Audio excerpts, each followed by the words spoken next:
Hey everybody, we are back for another episode of Dames Discuss. Today we are discussing a topic that I love to talk about, but it is bias. But before we get started, let's have the ladies introduce themselves. All right, hello again. I'm Maggie Torres. I'm a Jiu-Jitsu black belt from Torres Brazilian Jiu-Jitsu in Spring, Texas. And I'm a heavyweight. Whoop, whoop. Hi everyone, my name is Alia Garcia-Valadez. I am a brown belt from School of Jiu-Jitsu Brazilian Top Team Lake Jackson, and I am a super heavy. Well, and I am Torrie O'Neill. I'm the founder of the Mighty Dames, and I train out of Pedigo Submission Fighting not Orlando, Ocala, the Birdhouse. I am a purple belt, and baby, I set the bar as what a super heavyweight is. I'm on the top. Like if they make an ultra, I'm gonna be in the ultra. That's right. That's right. It's all right. All right. So I was telling the ladies before, like I have talked about the idea of bias within jujitsu for like the last 3 or 4 years. I feel like we have this tendency to want jujitsu to be this pure, simple thing, and like to pretend that like outside forces don't exist within jujitsu. But at the end of the day, jujitsu is just a gym is just like an example of the outside world. It's all going to show up eventually. So when I say bias, what I mean is this is the tendency, feeling, or opinion that goes for or against something. So for instance, I have a bias against training against young men because I feel like sometimes they're a little too much. They do a little too much. So really there's like, we can be conscious, we can be aware of these biases, or we can have unconscious bias that we don't even realize that we're doing. So have any of you had like experience with like your own type of bias? Absolutely. It's for myself, stepping into a gym, particularly because I visit a lot of gyms in the area and outside of the area, and I know that they see, if I'm not in the gi, they see super heavy older granny coming in, not really sure if they want to roll with me, particularly the young, not just males, but the women too. And they kind of have to watch me roll. I can tell where they'll have to like watch me roll first and then be like, oh, okay, yeah, I'll roll with her, because they automatically assume like, well, you're not an athlete, you're probably just gonna and then if I go in first with my gi, if it's a gi, predominantly gi school, I've noticed it's a split. There is a like, oh, she's a brown belt. Like, oh, okay, yeah, we'll roll with her. The girls actually are a little bit more open to rolling with me. But they're still a little cautious of like, man, I didn't know that like, I thought you were just gonna mash me because you're bigger. And I'm like, nah, man, I'll play off my back if I want to. It's okay. And then with the guys, particularly ones that are like MMA focused, they will tend to steer clear. But they'll come up and be like, look, I respect the belt, because I'll be like, hey, why did you roll with me? Especially if I know them, and I haven't rolled with them before in a while.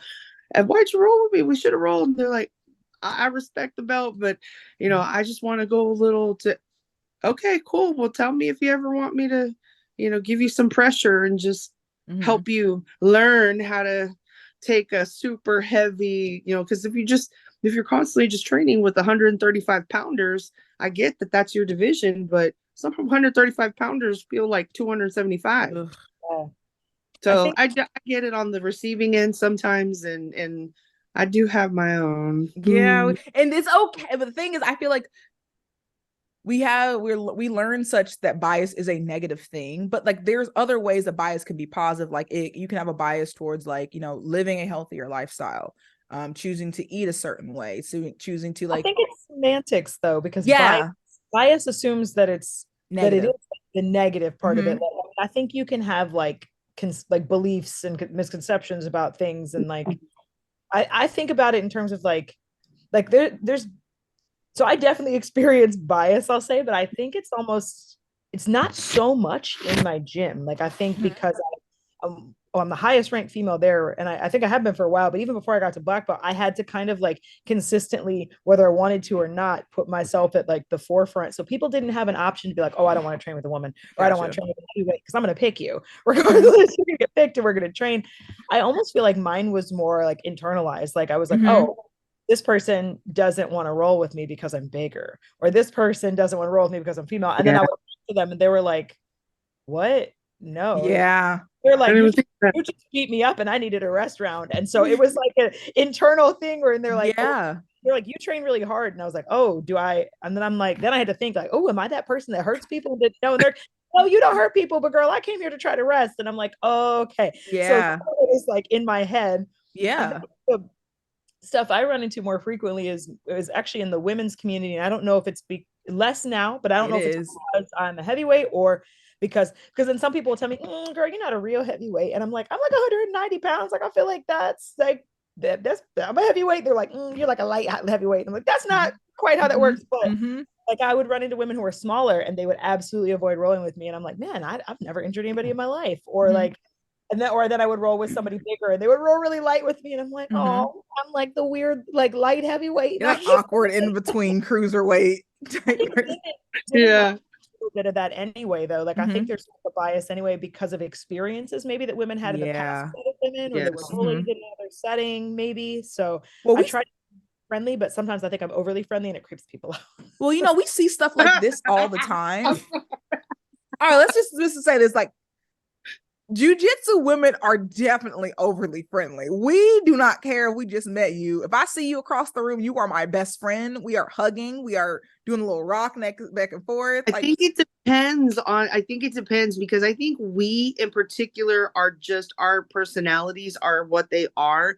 I think it really depends because I've experienced the same as Maggie where I'm like, I mean, for work, I have to be on, you know, I'm a trainer. Like I have to be in a classroom. I have to keep adults' attention for 9 hours and deliver information and make sure at the end of it that they understand and can do their job. So I have to be on, but really and truly, that's not my personality. Like to, you know, in the, you know, off work. And I always tell folks it's exhausting. And at open mats and things like that, and it was part of Girls and Geese too, you know, when you have to get up, they'd be like, oh, you talk because you like doing that. I don't like doing it. I just have to like, you've learned to do it. It's natural, you know, it just comes natural. So comfortable. You made me so comfortable when I first came here. And I'll never forget that because a lot of people did not make me feel comfortable. And I was like, look at this genuine person that's like, okay training with everyone. There need to be Alias in the community. Yes, because she's dope. Yeah, I feel like we see a lot of bias just within the jiu-jitsu women community, period. And I was reading something up on this, and we I don't want to just always bring a race thing into it, but I'm going to. We see like how sometimes we look at how like Black men can be bad to Black women or treat them kind of negatively, and it's kind of like a trickle down effect. Like once, like how they had like white races would tend to treat like Black men poorly, and they have no one else to put that aggression on, so they go down. It's like going down the ladder of the perceived ladder of like what's the of discrimination. So like I feel like within jiu-jitsu, I feel like a lot of the women have faced a lot of discrimination and they're pissed about it, or they don't know how to, they have a lot of displaced feelings and energy. So when they get within the jiu-jitsu community, they start to take on the traits of the men who did the same thing to them. They just find another group to do it towards. Yeah. That makes sense? I can see that. Yeah. Yeah. So, because I've seen that where it comes to like rank, as it comes to size. Don't even get me started, especially right now with all the anti-trans rhetoric that's going around. It seems like they're trying to find something that, let's be honest, they really don't care about, but they want to plant their flag because they feel like they faced so much previously. And this is the one thing that they're going to like stick up for. I think for one thing too, like I think there is a genuine, like I don't talk too much about the topic of trans athletes in general, because one, I already know everybody's just going to fight about it. Nobody's going to anybody has to say.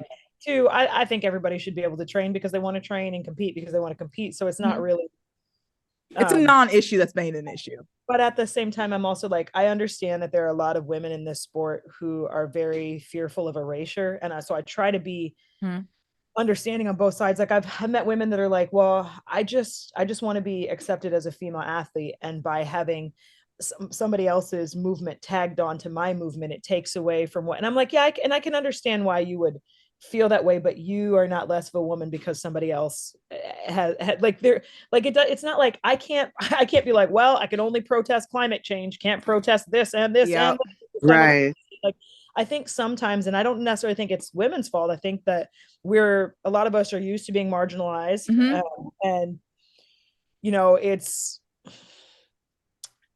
hard when you feel like your issue is maybe being silenced. And I can see a lot of people like feeling like potentially feeling that way about it, but it doesn't mean that you can't have like, you can have more than one focus.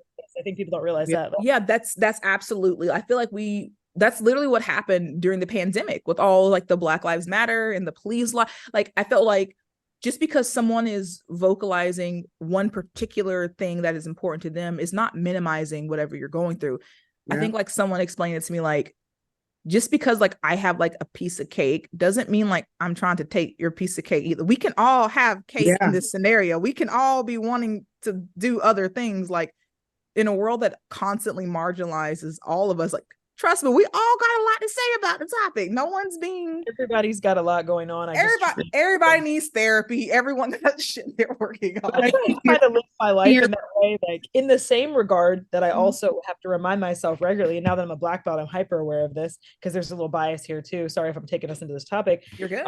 There is a belief that automatically all black belts are good people, or that let's to be revered, or that there's this godlike status. And I'm actually hyper aware of the power imbalance now that I'm a black belt. Luckily, I've been around some, I haven't spent a lot of time around female black belts prior to that, but I've been around some excellent black belt men who have led some great examples. And I've been around some that are terrible. Like I have to remind myself, even in my regular communication with people, even if they're my students and it's outside the gym, that if I'm saying something that could potentially put them in an uncomfortable position where there's a sort of power balance and they're like, oh, well, this person's in charge of my promotion, this person is in charge of whatever. Power balance regardless, and it's unfair. And though that's a bias that I think is huge, is the belief that black belts are automatically good people just because they're good at something. And that's not the case always.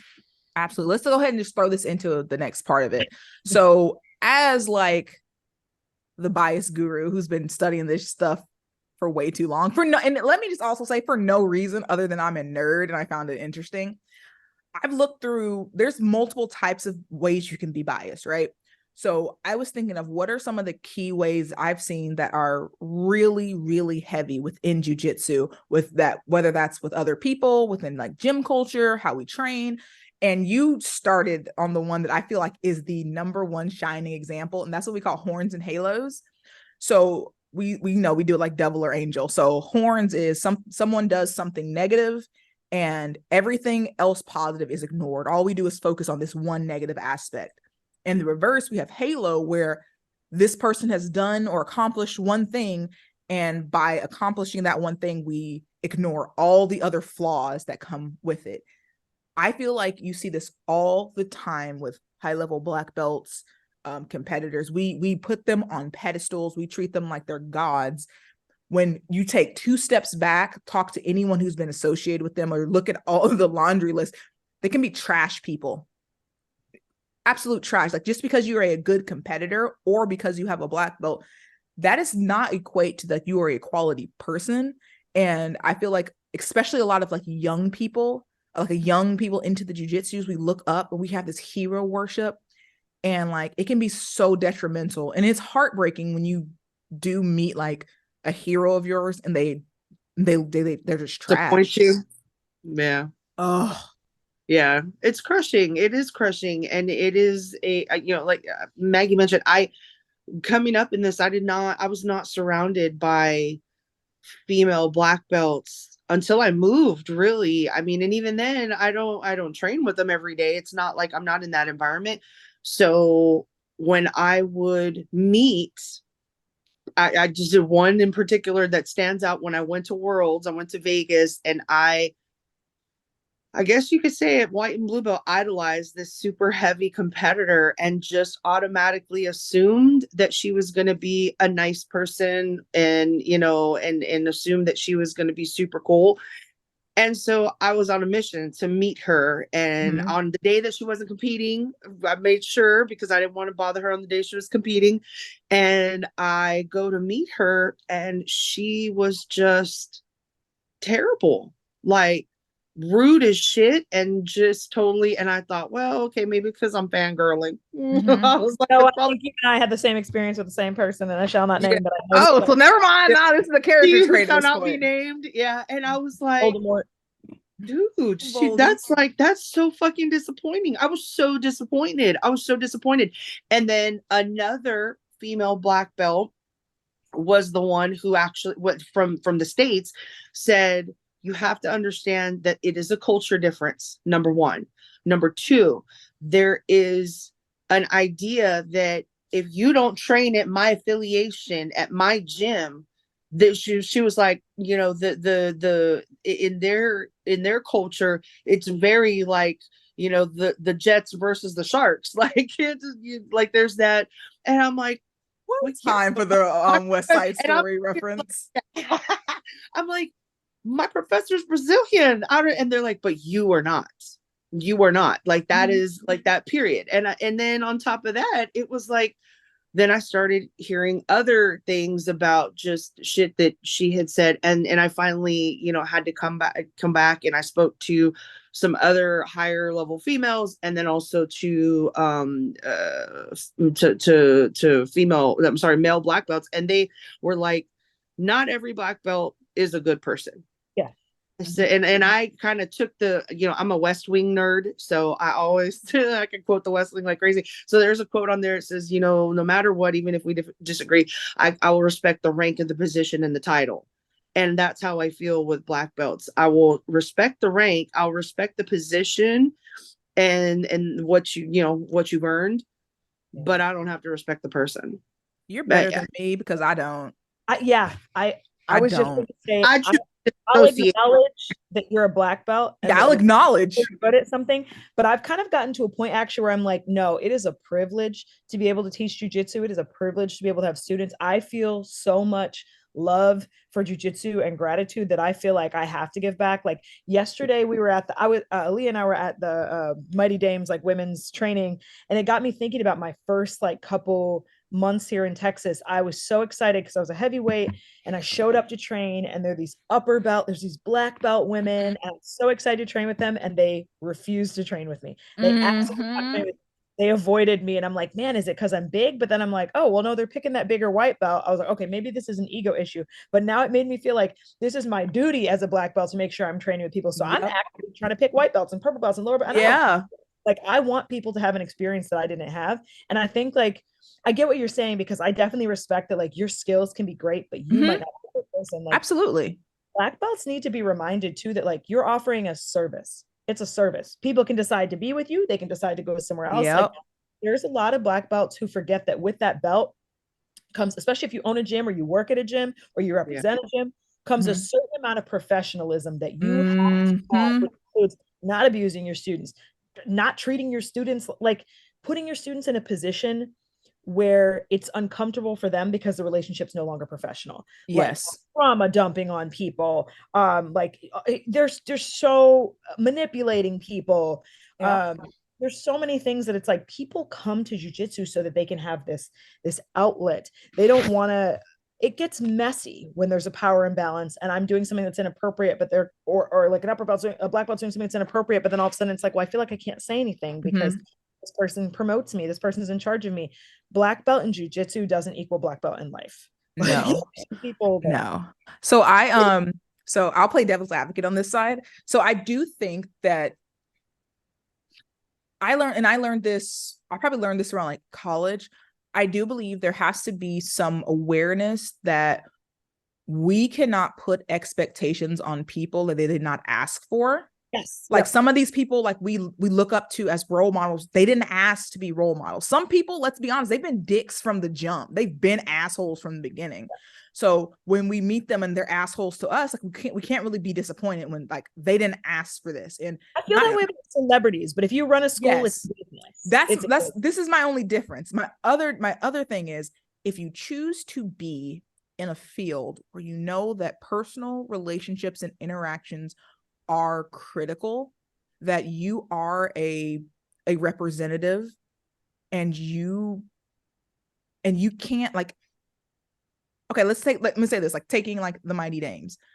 I can't be an asshole and then decide I want a community build. And then want people to buy. Yeah, and then want people to spend their money on me. So if I'm going to, like, that's not like, I'm not saying that I can't be an asshole, because baby, I definitely can be. That's why I want people to say, like, smiling Torrie has there's a dark Torrie side too, that like I'm not always happy. I definitely have moments. But at the same time, I realized that like when I when I started the Mighty Dames, as much as I wanted to say that this is not my group, it is a group for everyone else, I am still the first representative of it. When people say that, like, oh, you're that Dame girl, like I'm still a representative of that. So I can't say that my goal is to, represent for heavyweight women, to build this camaraderie, to get people together. And then if somebody comes up to me at a competition and says, hey, you're Torrie, or like, hey, can we take a picture? I'm like, nah, buzz off. I can't, those aren't compatible. I have accepted that I put myself in this role, and for as long as I do that, I have to behave in a positive way. Because if not only am I being an ass, and can I like negatively impact someone's jiu-jitsu journey, which would fucking kill me. Not only like I can negatively impact someone's jiu-jitsu journey, but like I'm not building my brand. Now now they're gonna associate, like, why would we buy something from someone who's trash? Keep that same energy consistently, like that. Yes. It's unfair pressure that's put on female black belts to some degree. But if you're running a women's program, if you are representing women's jiu-jitsu, unfortunately, whether you want to or not, you've been put out there. Like, I think the best example of this, do you guys know who Mariana Scott is? Yes.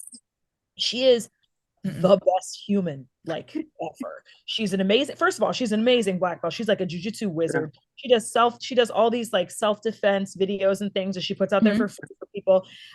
There are always some like dumb people commenting on like, this wouldn't work on me. And I'm like, okay, this little woman's going to beat you up. But the thing I love about her is while she's amazing, she's known for her kindness. She's a person who brings people together, not like divides them. If she posted something about women's jiu-jitsu and said, this is something all women should know, I would be like, oh, you know what? You walk the walk, you talk the talk, I'll listen to you. Then I see other women who are very divisive and negative, and then they're posting stuff about like women's whatever, I'm starting a women's program, and I'm like, ooh, honey, well, that energy doesn't match, because you're not respectful to women. Like, I think we've been really lucky here, actually. I think in Texas, I think everywhere there's a lot of great women, right? I focus on the good people. I try not to focus on the outliers. But if you are one of those outliers and you're about to start something that like you want growth for, or you're asking people to pay you, let that energy match. Exactly. Sure. Yeah, I feel like that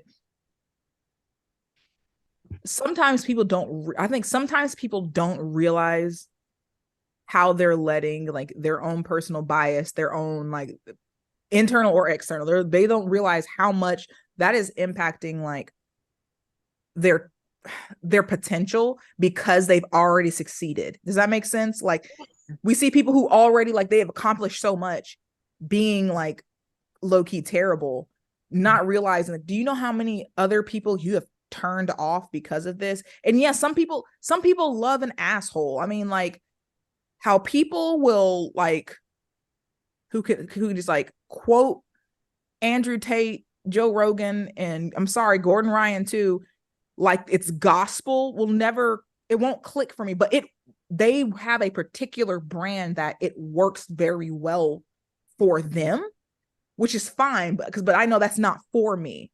So it's weird, because I know like sometimes people make conscious decisions to do something and it works for them, but I always think of like, bro, like, do you like to be hated?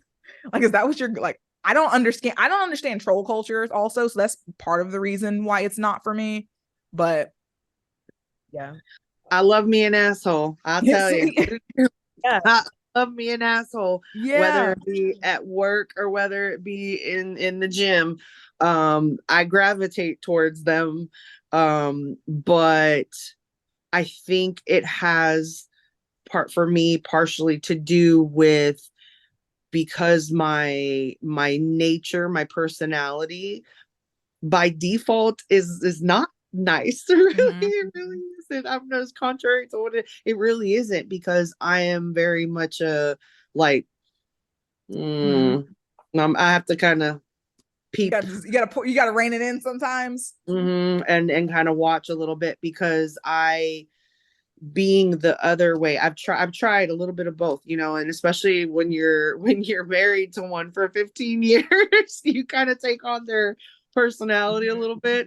And so I learned the hard way that when you're not, whether it be at work or whether it be in the gym, that some people will take advantage and will try to, run you over a little bit.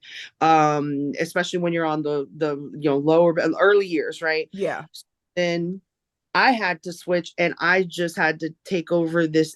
I don't know when it changed, but I kind of had to take over this idea and just run with that. And I made a conscious decision to, like, I love that, Maggie, that you mentioned it, because it was a conscious decision for me to be the person. So my old coach, my very, very first jiu-jitsu coach, that was like my solid jiu-jitsu coach back in Corpus, told me, be the person that white belt Alia didn't have.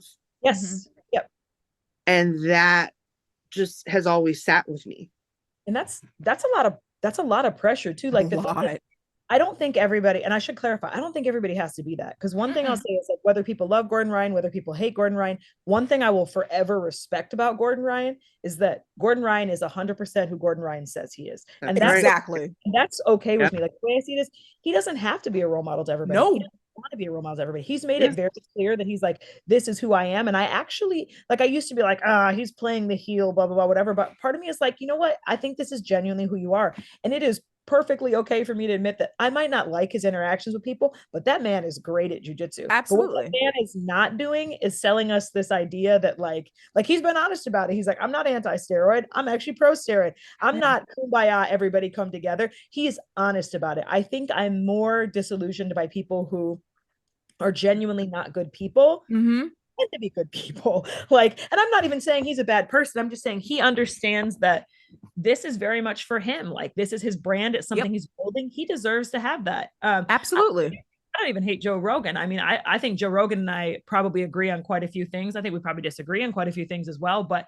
I feel like there is an intentional responsibility when you are trying to like build something that is a community versus when you are doing something for personal gain. And I think it's different. So like, if I see a world champion and they're kind of an asshole, I'm like, oh, whatever, you're kind of an asshole. But if you're trying to build a community, if you're trying to give you my money, if you're trying to do these other things, well, then you might want to consider your interactions with people. I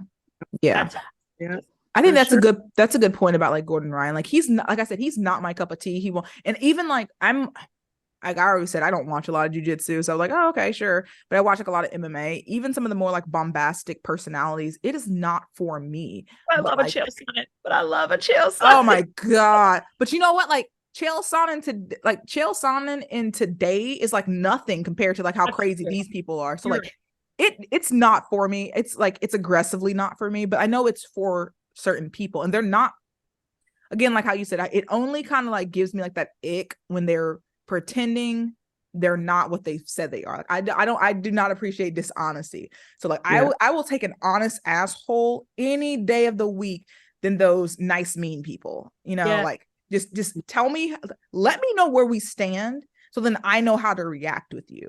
So I feel like when we have moments like this, is like, you can't tell me you're about to host a camp, do seminars, when I know you're like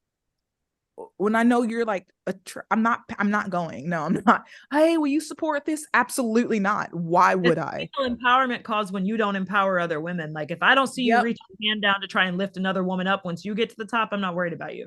But what I'm going to do is I'm going to be that person that does that. And that might not be your responsibility, but I'm making it mine, because I didn't have women that did that, so I'm going to do. I feel like I was kind of placed, like I accidentally placed myself in that role because again, like I started the games as a blue belt, so like I didn't really know what the fuck I was doing at the time. I was just kind of here, and I knew some design stuff. That's really what it started with. So it was very hard. It was actually really hard to make peace with the idea that people were looking up towards me or looking towards me for any type of, I don't know, anything like inspiration or anything like that. It was really hard for me to accept because I know myself and I know how deeply flawed I am. And as someone who struggled so heavily with like self-worth, body image, and later on with like my mental health, I didn't feel like I was a proper representative until I realized that like some people value the transparency of explaining exactly who you are, flawed or not. And I think once I hit that, it's weird. Like once I shared more, I felt a lot better about it.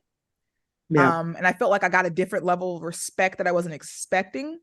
I realized like, okay, like I didn't want people to look at me as this, like, please don't look at me as like the example of what you should be doing. Don't look at me like this representation of like a great jujitsu practitioner, a great person, or all these things. I don't want to like disappoint you. But what I can tell you is like, these are the things that I support. This is where I stand. These are the things that I struggle with. And like, these are things I will never back down from. If that works for you, that is awesome. If this community works for you, that is awesome. Welcome. But, yeah, like we've been so freaking lucky. It's real, like, knock on wood, because we are overdue for an asshole to join the dames. I think only one time I've had to remove a post in 6 years. That's rare, right? Like, especially like looking at forums throughout Facebook, man, they can get bleak and dark real quick. I've never had to deal with that. And the one occasion that I did, I think one of you sent me a message too. I think like I wasn't really even checking. I looked at my phone. Oh, this girl's over here being and there were like 8 messages from people like, I don't know who this is, and she's messing with the community. It's like, I think you need to look at this post. I'm like, oh God, what happened? It's like, when you've yeah, no, she's gone. Like when you've built a community and you have true harmony somewhere, people protect that peace. They do. That has been a hard thing for me to learn, is that it is more important to protect that peace than anything. Like if I've got to remove somebody to get that peace, great, but I'm going to do it. Yeah. Like, and to say like we have 1,000 people and I don't got to worry about bullshit, bro, y'all make my job. There has been times where I'm not even lying. It's been like a week since I looked on the group. It's like, oh shit, let me see what's going on. And he was like, oh, okay. Looking for a gi, inspiration, support. Like, dope. Y'all can run yourself. It's good.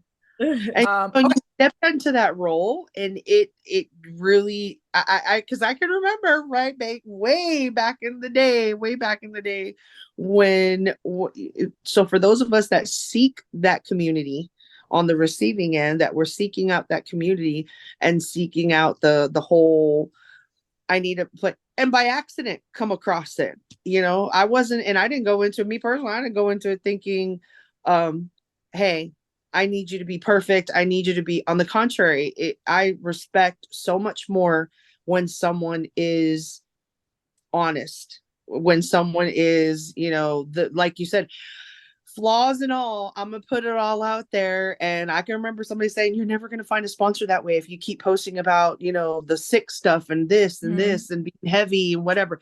I'm posting whatever the hell I want to post. It's my page. If you don't like it. There's a sponsor.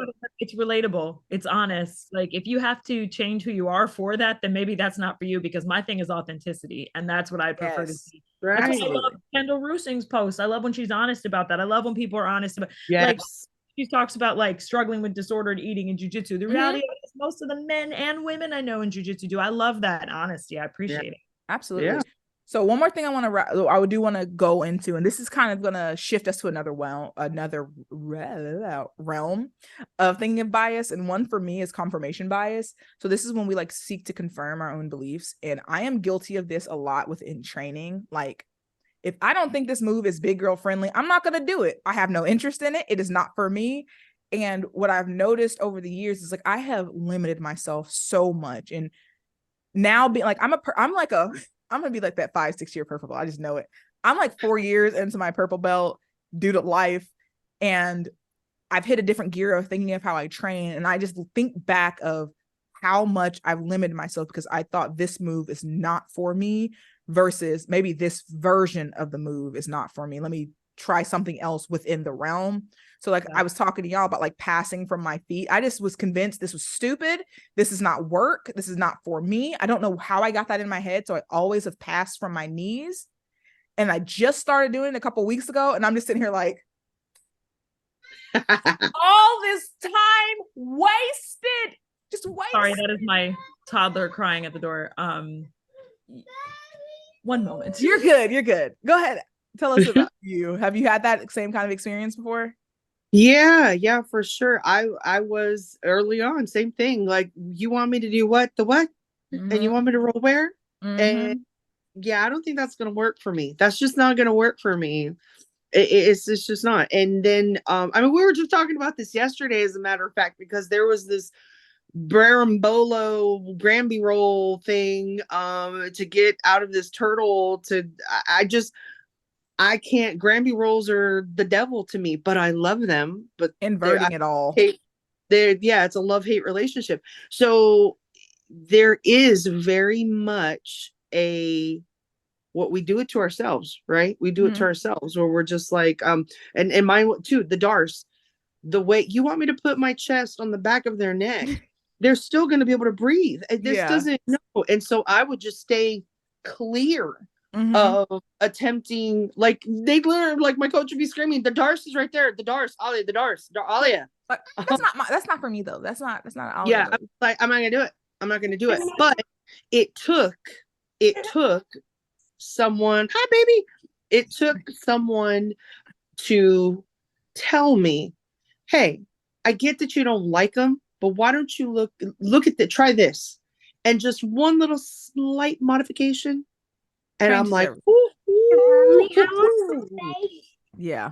I see confirmation bias, like in the way that we've also split up the idea that there's moves for big people and moves for little people. Like the person who's changed that for me actually is my husband. So my husband's a heavyweight, but he's got the craziest guard. He's super flexible. He's probably better at yoga than anybody in our gym.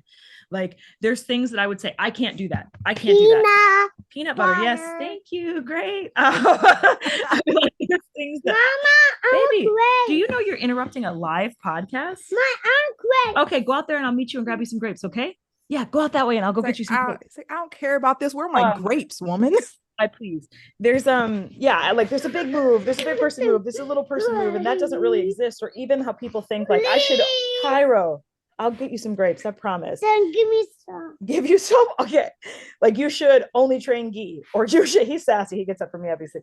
You should only train gi, you should only train no gi. Like I think, yeah, we'll talk to other people and like, oh well, this training partner likes no-gi better, or this person's good at no-gi and they think this, when the reality is like, well, maybe you should do both so you can become a more well-rounded practitioner. Yep. I'll go around and find other people like, well, you like this better, this person likes this better. Who cares if that person likes this better? Yep. Like you want to find people who agree with you on the things that you feel so that you can make it easier. But the reality of it is jiu-jitsu, whether it's gi or no gi, is hard. It's all gonna be hard, so you might as well try to become as good as possible, have a good guard, learn how to pass. Like the amount of heavyweights I hear say, I can't move though, but I don't have cardio. That's actually bullshit. I've seen so many heavyweights, because they train with small people, have to move even more. I'm like, I watched you around. You were moving for 10 minutes straight and you didn't even literally me now. You know, I can't do this. I can't. Well, you absolutely can, because you do it every day with small people. Yeah, when we put ourselves in boxes sometimes, and partially part of that is society, that how we feel like we've internalized so much. We're like, well, I can't do this, and then we try something one or two times, it fails. We're like, see, that's it. It didn't work. I told you this wasn't it. But at the same time, it's like I've been trying hip tosses since I was a white belt, and I was shit at them for a very long crap because he had child in the room. I was bad at them for a very long time. And then like I just kept doing it, and now I can do them easier. So it's like I decided, which I made the decision that this was a big person move. This was not a big person move. It wasn't even like, if I even think back of it, like my old coaches, like he tried to get me to do certain things, and I was very adamant, like this is not for me. And now I'm having to redissect all of those things, especially to being a teacher. It's like I can't say that this is not for me Yeah, and then kids will say it. You don't want that. Yeah, I don't exactly. They can't do something. I hear them say it, and I'm like, wait a minute, don't say that. Oh, well, you said you can't. Like, and then there's like a bigger girl that was training. She's like, I could tell she's gonna be. She's so good. She's so athletic, and she just moves so well.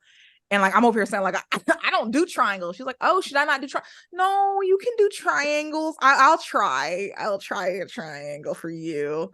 So, yeah, we have to, because we are all human. We all have biases. We all have to actively work to combat those. Because yes, come into your greatness. Because if you don't, at the end of the day, you're the one who's going to suffer for it. You're the one who's going to be lacking something, or you're the one who's going to have your feelings hurt.